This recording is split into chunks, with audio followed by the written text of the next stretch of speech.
Manahan let me know that there was opportunity to do this. I happened to have some long service leave up at the time, so I decided I would leap in and make the most of the opportunity. So that's how Vanuatu came about. I'd never been to Vanuatu, so I headed on out there, and I guess the Rocketship side of things as well appealed to me more than just going and helping and providing assistance. It's the old adage of teach a man to fish as opposed to give a man a fish. So I really liked the concept behind Rocketship, and that then really helped cement the idea that I would love to participate in this. And certainly when I got out there, I felt that I was meant to be out there teaching and imparting my skills to the locals there. And I think that from my perspective, I felt like it was the other way around. They taught me a lot while I was there. I hope that I managed to teach them some, but I feel like it was an unequal equation there, and I gained a lot more than what they may have. And so I was really impressed with the way that they were just part of their community as well, something that I strive to be. When I arrived, there'd been some sort of problem with pay, so they'd been working for the last 3 to 4 months with no pay, and yet they were still coming to work every day, still there putting in the best effort they could, putting in long hours, and no one was complaining about it. And it was just a phenomenal attitude that I was able to reflect on and look at the sorts of things that people often use the word first world problems, but the number of first world problems that I find us sort of, how could I say, discussing or being unhappy about as peers, as a doctor group, just seemed insignificant in these situations. And so from that perspective, I was very much motivated to come back and just be a better person as a start. But I also realised that the expectations of medicine are different, and in a less resourced environment.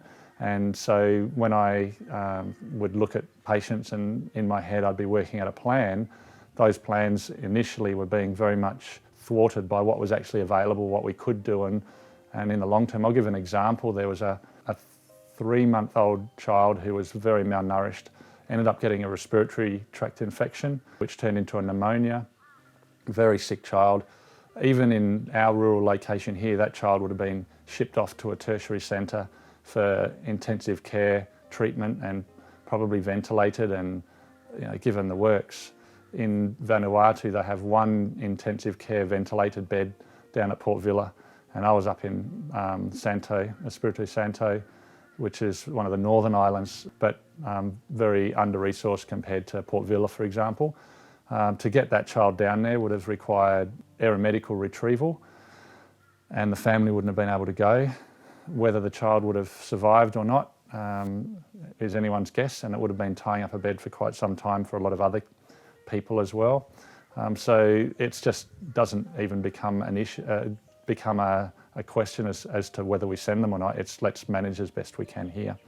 And that happened again with a 2-year-old, in fact 2 days off turning 3, and it was a drowning, and I was called to the emergency department for this one, and she'd had inadequate CPR, unknown downtime in warm tropical waters, and initially when I came in there was inadequate CPR underway after I'd been called. So I fixed that up and then started to assess the child, and fixed and dilated pupils with no significant reflexes anywhere. And so rather than trying to persist with this, I actually called an end to the CPR very early, something that I tortured myself over for a little while after that, thinking, have I done the right thing here? Have I let the family down? Have I let this child down by stopping things early? But I spoke to an emergency physician who was also covering and spending some time out there at the time about it, and he said he'd had to make similar decisions and it was the right decision.